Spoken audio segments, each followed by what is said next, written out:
ظلم کر لیا اپنے نفس پر، معاف کر دے مولا، رحم فرما ہمارے اوپر۔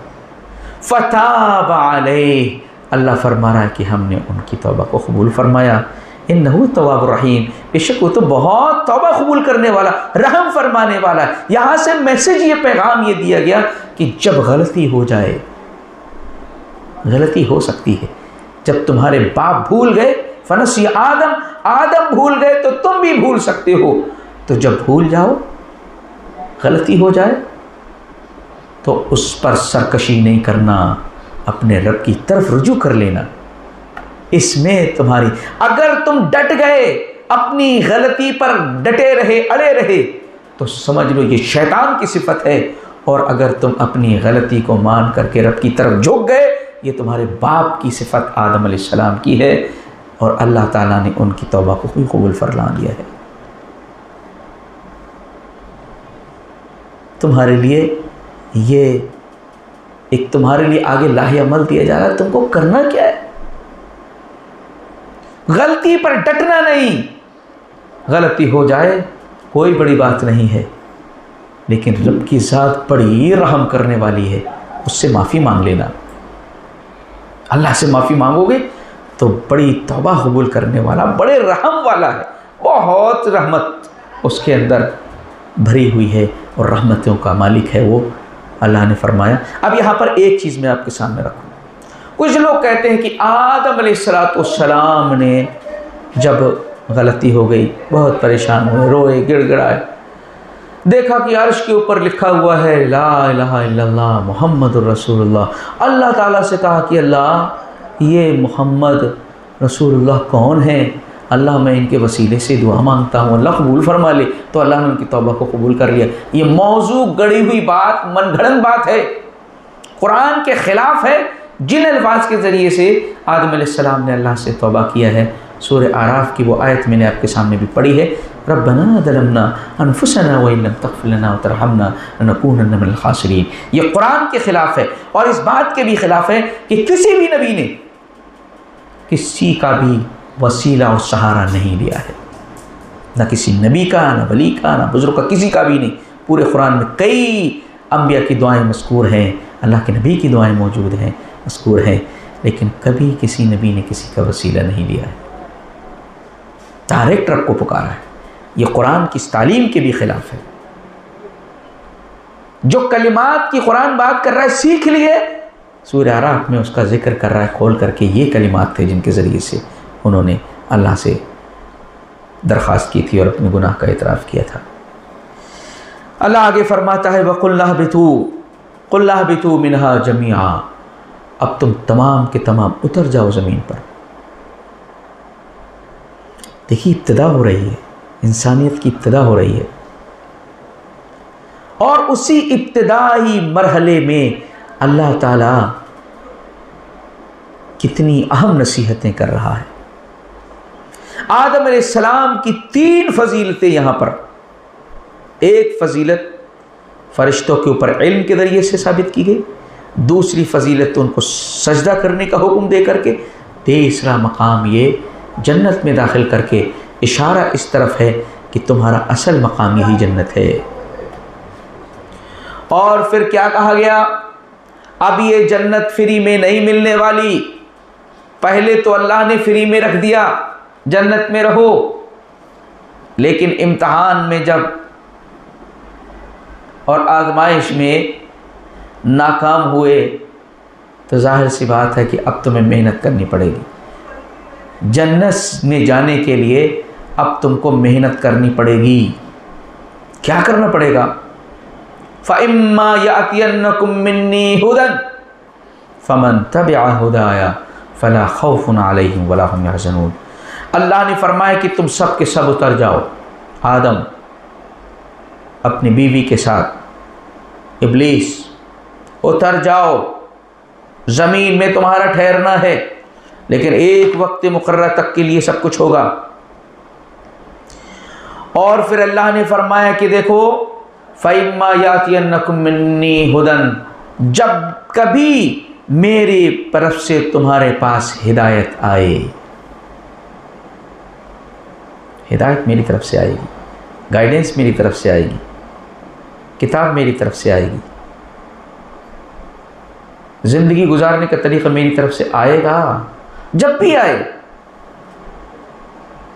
فمن تبع ہدایا، تو جس شخص نے اس ہدایت کی پیروی کر لی اس کو ڈرنے گھبرانے کی کوئی ضرورت نہیں ہے،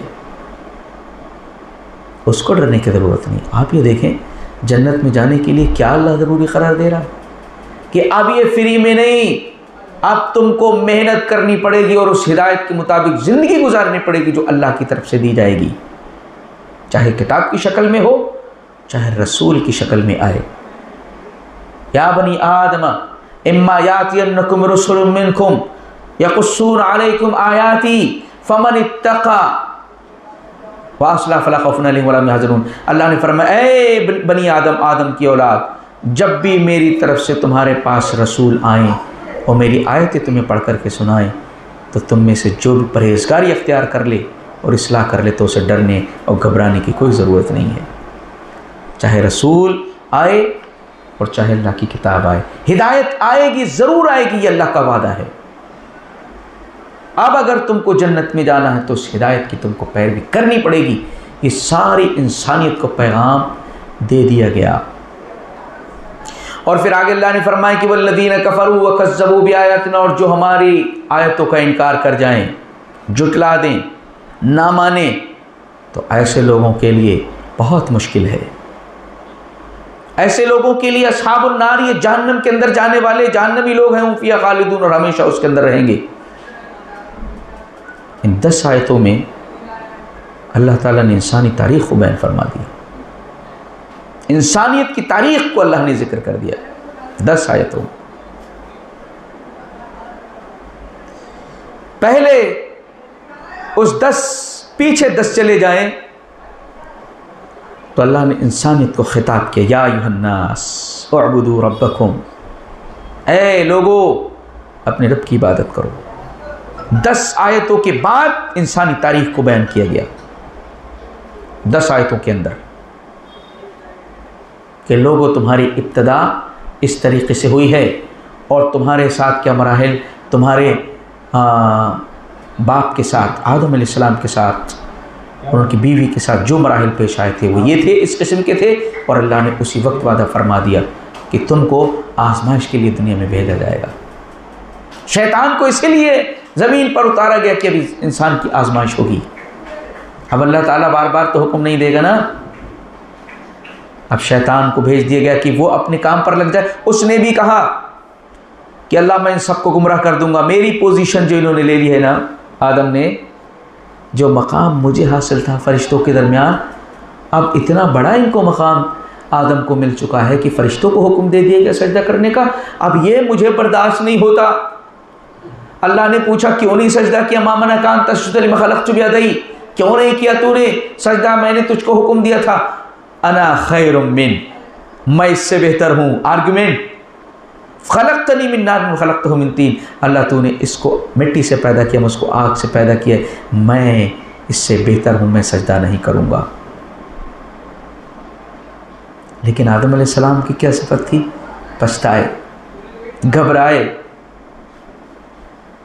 پشیمان ہوئے، افسوس ہوا، غلطی ہو گئی، غلطی کا احساس ہو جائے، وہ انسان ہے حقیقت میں، اور احساس نہ ہو پائے، ڈٹ جائے غلطی پر، گناہ پر گناہ کرتا رہے، اپنے دل کو سیاہ کر لے، انسان کی صفت نہیں ہے۔ آدم علیہ السلام کی اس طرز عمل سے اللہ تعالیٰ نے سمجھا دیا، دیکھو کہ تم کو رجوع کرنا ہے اپنے رب کی طرف، غلطی ہو جائے کوئی بات، پلٹو اپنے رب کی طرف،